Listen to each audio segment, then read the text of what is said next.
Magandang araw mga kaibigan. Bigyan natin ng reaction, opinion ngayon itong latest post ni Atty. Rowena Guanzon sa script ng Marcos Romualdez Kakamping. Sa script, magalit kayo kay saldi lang, pababa sa mga kontraktor at district engineer at sila lang ang dapat ituro hanggang doon lang. Dapat hindi aabot kay Martin Romualdez at Bongbong Marcos ang usapan dahil kung hindi, pack up agad kayo at palit cast agad na kayang sikmurain ang script. Take note, bayad kayo, kaya galingan nyo ang pag-acting. Siyempre, script eh. Sige, rally pa more. Basta susunod lang kayo sa script.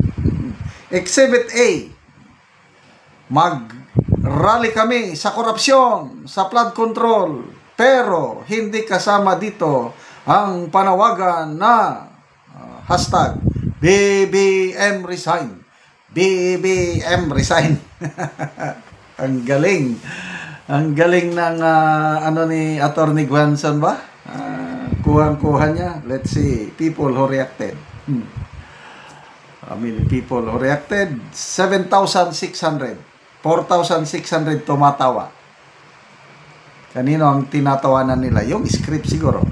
2,700 ang nag-like. So, Isko Dingli, huwag nating kalimutan ang isyu ng flood control at tulungan ang mga taga Cebu, Visayas. Yes. Joseph De La Cruz, bayad lahat, kundi babalikan sila. Nakakaawa na nangyari sa bayan natin. This is the worst government ever. Lahat ng sangay ng gobyerno, corrupt, pinagkakakitaan. So, mayroon na naman daw rally. Ngayong November 30. The same organizer ng trillion peso march. Ang area nila ata is EDSA noong September 21. Kaya lang, wala talagang BBM resign. Poros lang magnanakaw. Ikulong ang magnanakaw. Nanawagan pa si Vice Ganda. Hinahamon ka namin, President Marcos. Ikulong mo ang mga magnanakaw. Ganun lang. Hanggang ganun lang. Bakit sila takot na manawagan ng BBM resign? Kasi nga, mas natatakot sila kasi ang papalit ang upong presidente si VP Sara. Kaya to them, mas okay na lang si BBM kaysa yung VP Sara na umupo. Ako, personally, hindi ako mananawagan ng resign. Let him finish his term. Yan ang aking personal na pananaw. Finish his term, but for the last 3 years na kanya is ayusin niya. Ito. May pagkakataon na siyang ayusin yung ICI. Napakaganda ng simula. Naisama nila si Mayor Magalong. Kaya lang, ang ganda na ng simula. Napakasipag ang tandem ni Mayor Magalong at Secretary Vince Dizon. Mabigla. May natamaan ata, may natamaan ako, sabi ni Mayor Magalong. Nag-resign. Kwento ng mayor. Ayaw daw sana niyang mag-resign dahil ayaw niyang iwanan si Secretary Vince Dizon kasi nakita ni Mayor Magalong, nakita ko rin, committed si Secretary Vince Dizon na panagutin kahit sino dyan. Wala siyang sinasanto. Ganon din si Mayor Magalong. Bakit hindi na sana nila pinabayan magtandem itong dalawa? Bigla naman lang sinabi na baka may conflict of interest. Yang si Mayor Magalong, mayor siya ng Baguio, at the same time, ICI advisor. Bakit ka nag-i-inspect? Hindi ka naman investigator. Ano ba yan? Noong una, in-announce niyo, September 13, klarong-klaro. Sabi ni Yusek Claire Castro, Mayor Magalong is designated as special advisor and investigator. Bakit noong September 26 sinabi na bakit sumasama si Mayor Magalong sa investigasyon? Special advisor naman lang siya. Wala na. Nagbago ang script. So, sayang. sayang yung pagkakataon ng Pangulo na maklear sana ang pangalan niya. Ito na nakakaduda ng ginagawa sa ICI. Ngayon, napunta naman sa nito, Blue Ribbon, nakakaduda na, biglang tinigil ang hearing sa Blue Ribbon. Balik tayo. November 30. Meron na naman, the same organizer. Just follow the script. Sigaw lang, Saldico, ikulong. Yung contractor, DPWH, ikulong. Basta, wag nyo lang banggitin ang pangalan na that can never be mentioned. Kaya lang, may mga matatapang na nagme-mention. Example, Mayor Magalong, pinangalanan niya na si Saldico. Sa isang interview ni Katunying, 2x2, Jerry Baha, sabi niya, hindi lang si Saldico. Dapat mapreso din yan si Martin Romualdez. Imposibleng hindi niya alam yung nangyayari. Sina Congressman Kiko Barsaga, pinapangalanan na si Martin Romualdez. Ito, Attorney Guanzon, pinapangalanan. Si Senator Marcoleta, sabi niya, hindi ako takot kay Romualdez. Dito sa Senado, may mga tao dito takot kay Romualdez. Ako, hindi ako takot, sabi niya.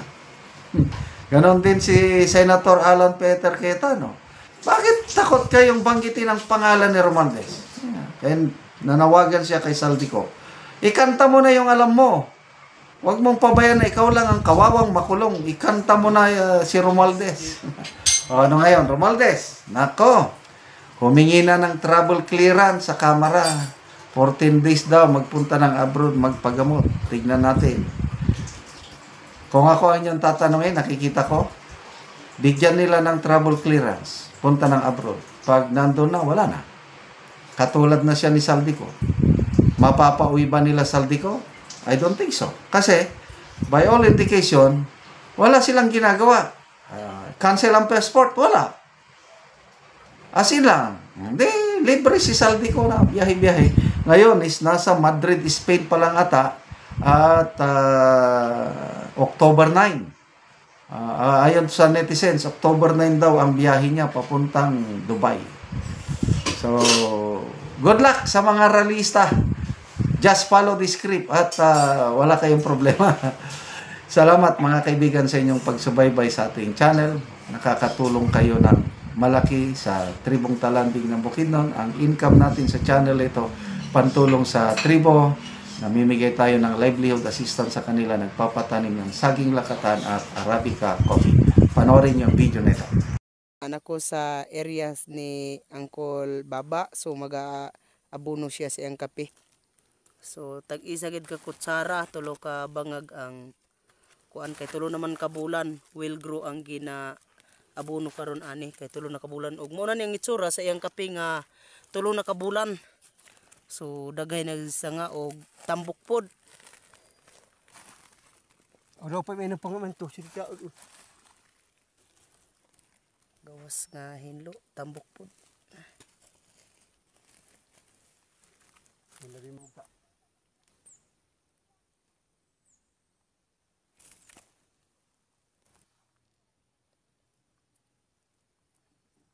Kinig iya unom og sanga oh. Kaluoy sa Ginoo maayo na gid ang among tanom.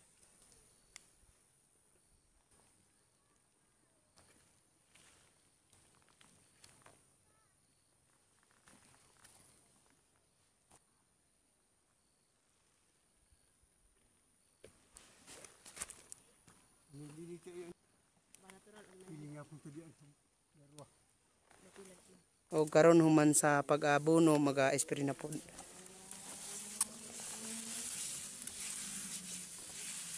Nagatulog yun. Siling tayo na.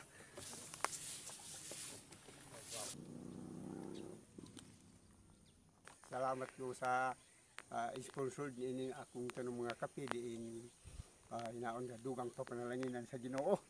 O salamat sa kang Roslyn din Ginoo nag-serbisyo siya sa mga katawhan nga din naghandom og mga kaugmaon. Sa dako gyud akong pagpasalamat. Salamat gid sa tanan. Maraming pagyud ang tabang sa mga kanamong mga mahirap. Magpanalangin usab ang Ginoo. Salamat.